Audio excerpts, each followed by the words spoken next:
Basada en la historia de Francia, la película nos presenta a Jeanne Beauvernier, una niña ilegítima nacida del amor prohibido entre un monje y una cocinera empobrecida. En pleno siglo XVIII, su destino estaba destinado a ser vivir en la sombra de la plebe, casi como hija de la nada. Pero, ¿acaso las hijas de la nada no están dispuestas a todo? Su madre, Anne, trabaja como criada para el señor Dumussox, un hombre bondadoso y caritativo que se preocupó por brindarle a la pequeña Jeanne un hogar digno y una educación acorde a su ansia de aprender. Sin embargo, él no podía reclamarla como hija, así que decidió enviarla al convento de Santa Áurea para protegerla de un futuro de libertinaje, la triste realidad que enfrentaban las plebeyas de la época. A medida que Jeanne crecía, el convento se le hacía cada vez más restrictivo, pero por fortuna contaba con algunos libros que le mostraban cómo era el mundo exterior, incluyendo sus más oscuros rincones. A través de ellos, la joven descubrió el poder del erotismo y el potencial de su feminidad.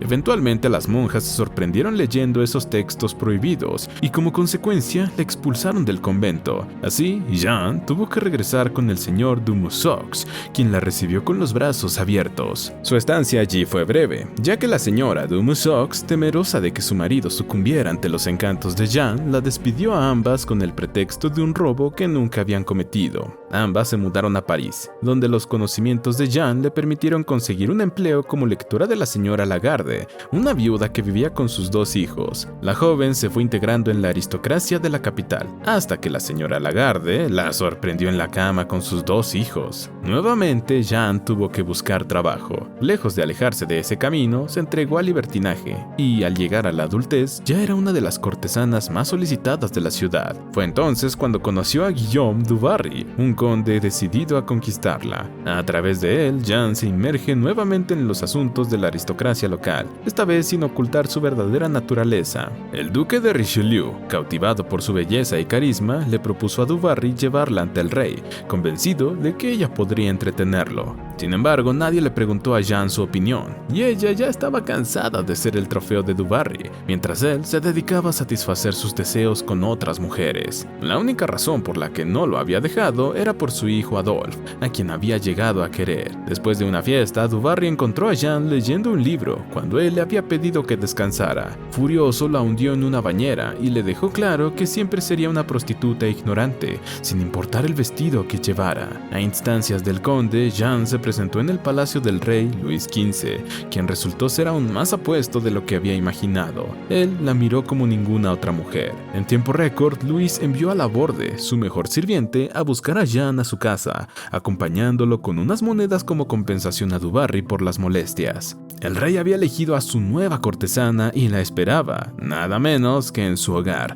el majestuoso Palacio de Versalles. Tras examinarla, los médicos del rey decidieron que era apta para él, considerando la cantidad de hombres con los que había estado. El siguiente filtro de seguridad fue Laborde, quien le enseñó los modales y comportamientos que debía adoptar en Versalles. Cuando ella le preguntó si también le enseñaría a hablar, él respondió que el rey no tenía interés en escucharla, si tan solo supiera. Cuando Jeanne pisó la habitación de Luis, sus modales se desmoronaron y una risa nerviosa escapó de ella, pues él se parecía demasiado a una moneda de 6 francos. Sorprendentemente, el rey no se lo tomó como una ofensa, sino que se unió a su risa. Tras examinar los bienes personales del rey, la cortesana se sentó en su regazo para hacer lo que ambos habían planeado. Sin embargo, no parecía ser un mero acto de placer. Al día siguiente, en vez de despedirla, el rey la dejó en la habitación oculta desde donde podía observar su rutina, repleta de protocolos y reverencias inútiles. De vez en cuando, Luis le lanzaba una mirada pidiendo auxilio o algún gesto cómico en medio de tanta formalidad.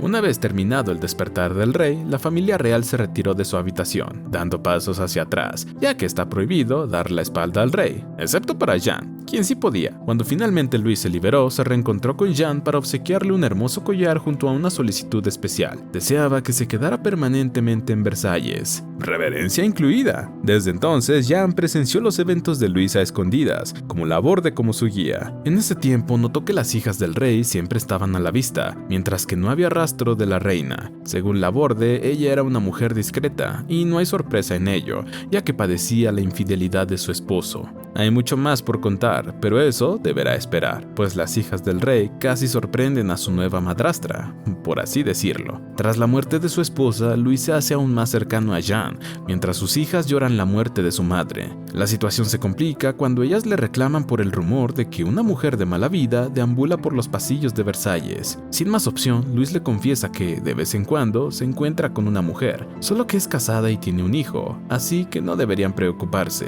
Bueno, es una verdad a medias, y sus hijas lo saben. Pese a la opinión de su familia, Luis desea llevar su relación con Jeanne a otro nivel. Como ella no podía ser aceptada en la corte sin un marido, el rey convence a Du Barry de casarse con ella, a cambio de una generosa suma de dinero. Así se convierte en la condesa Du Barry, aunque ese título le importa poco. En cambio, se concentra en estudiar las costumbres reales, apoyada por Laborde, quien la ayuda a practicar los escenarios en los que pronto deberá desenvolverse. Cuando llega el momento, la condesa Du Barry hace su gran entrada en la corte con un atuendo espectacular que no pasa desapercibido, mucho menos para el rey. Al verlo, ella lo reverencia, mirándolo directamente a los ojos, algo prohibido, ya que es la máxima autoridad del país. Sus hijas, por supuesto, reaccionan con desdén y se retiran indignadas, mientras él se concentra en la mirada de su ahora condesa. En medio del evento, Luis sorprende a Jeanne con un regalo de lo más extravagante. Dios mío.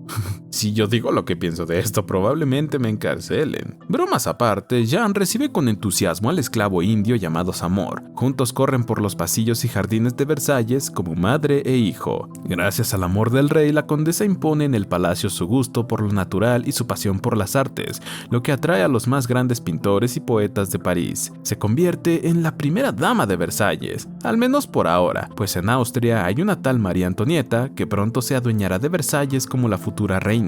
Sabiendo que su reemplazo puede llegar en cualquier momento, Jeanne se propone dejar una huella imborrable en Versalles, y la mejor forma de hacerlo es ignorando todas las costumbres insípidas y entregándose a su verdadero ser, lleno de carisma e irreverencia. Por su parte, el rey le otorga una mansión apartada de la sociedad, un lugar donde no hay reglas a seguir. Allí, Jeanne puede ser ella misma, sin preocuparse por lo que digan, aunque la verdad es que eso nunca le ha importado demasiado. De vez en cuando debe regresar a Versalles y enfrentar a las molestas hijas del rey, que despectivamente se refieren a Samor como una simple mascota, a pesar de que ella lo considera su paje. La única que le brinda algo de apoyo es Luisa, la hija menor de Luis y la más madura del grupo. No es de extrañar que, con el tiempo, Luisa decida abandonar el palacio y sus privilegios reales, en busca de una vida normal lejos de sus hermanas. Luis, quien siempre había sentido cierta inclinación hacia ella, sufre una profunda depresión, lo que lo lleva a buscar consuelo en otras mujeres, además de Jeanne. Aunque ninguna de ellas le hace sentir lo mismo que ella, tampoco le brinda a Jeanne la atención que merece. Ante la inquietud de Jeanne, Laborde le confirma que el rey tiene otras amantes. Si bien ella es su favorita, a Luis le atraen los cambios y lo desconocido. No significa que ya no la quiera, pero claro que ni se le ocurra serle infiel. Gradualmente, Luis recupera su gusto por la vida y su amor por Jeanne, dando inicio a los 4 años más felices para ambos en Versalles. Samor se convierte ahora en un joven educado que practica esgrima con Adolphe, quien también ha crecido y se ha unido a la corte real. Hablando de realeza, Ledolfin, nieto del rey y heredero al trono, finalmente contrae matrimonio con María Antonieta de Austria, convirtiéndola en la futura reina de Francia y una amenaza directa a la oposición de la condesa Du Barry. Sin embargo, Luis se encarga de aclarar, ante todo el protocolo, que Jeanne es intocable y merece el máximo respeto. Al ver su presentación, María Antonieta queda fascinada por la belleza y naturalidad de la condesa, aunque las hijas del rey la tildan de prostituta y consideran que deben deshacerse de ella. Esto genera una polémica en la mesa, donde los hombres elogian el carisma de Jeanne y las mujeres hierven de envidia. Atrapada entre la espada y la pared, la joven María decide seguir el consejo de sus hermanas reales, las verdaderas arpías en esta historia. Un día, Jeanne se ausenta de un evento real debido a una emergencia con Adolphe, quien fue herido en un duelo de esgrima. Por desgracia, poco puede hacer por él más que acompañarlo en sus últimos momentos junto a Du Barry. Tras la muerte de su hijo adoptivo, Jeanne se da cuenta de que solo le queda el amor del rey, ya ni siquiera la aprobación de la sociedad, ya que la futura reina continúa ignorándola. Harto de las burlas hacia su amada, Luis se enfrenta directamente a María Antonieta para que hable con Jeanne. A pesar de sus esfuerzos, la joven nuevamente la ignora debido a sus consejeras, lo que provoca que el rey se enfurezca visiblemente. Solo una mirada es suficiente para que ellas sepan lo enojado que está. Gracias a este reproche, María Antonieta se atreve a hablarle a Jeanne por primera vez. Aunque es un comentario trivial, la condesa corre al encuentro del rey para compartirle la buena noticia. La familia real, por fin, se dignaba mostrarle algo de consideración. Sin embargo, el destino tenía otros planes para su amor. Con el tiempo, Luis cae en cama a causa de una virulenta enfermedad que amenaza con acabar su vida. En consecuencia, la borde le sugiere a Jeanne que se marche cuanto antes o la familia real la expulsará. Sin embargo, ella se mantiene firme. A pesar del contagio de su enfermedad, Jeanne permanece a su lado hasta que él reconoce que su momento ha llegado. Antes de confesarse, el sacerdote le exige que renuncie a su escándalo, en otras palabras, a Jeanne. Y el adiós y a su pueblo, Luis le pide a su amada que, por favor, se marche de Versalles. Una vez que tiene todo listo, la condesa regresa de improviso para decirle un último adiós al rey. La familia real se opone a su petición, salvo Ledolfin, quien accede a su deseo. A solas con Luis, Jeanne le manifiesta su amor eterno y logra arrancarle una última sonrisa. Antes de irse, no le da la espalda, más bien se aleja con pasos hacia atrás, aunque esta vez no provoca risa. Finalmente, la condesa abandona el palacio de Versalles, dejando atrás a Zamor, a Laborde y a su gran amor. En su lecho de muerte, Luis le pide a Laborde que cuide de Jeanne siempre. Esa es su última voluntad. Tras la muerte del rey, Ledolfin es aclamado como el nuevo monarca de Francia y María Antonieta como su legítima reina. Mientras tanto, Jeanne es enviada al convento de Santa Áurea, donde permanece encerrada por sus pecados durante un año, hasta que el nuevo rey la libera, con la condición de que no se acerque a Versalles. Después de 15 años de paz en su antiguo hogar, María Antonieta busca su amistad en medio de la Revolución Francesa. Por ello, Jeanne acaba en la guillotina, donde sus últimas palabras fueron: "Un minuto más, señor verdugo. He amado demasiado la vida como para que me la arrebaten así". Y así termina este peliculón. Suscríbete, activa las notificaciones y gracias por ver.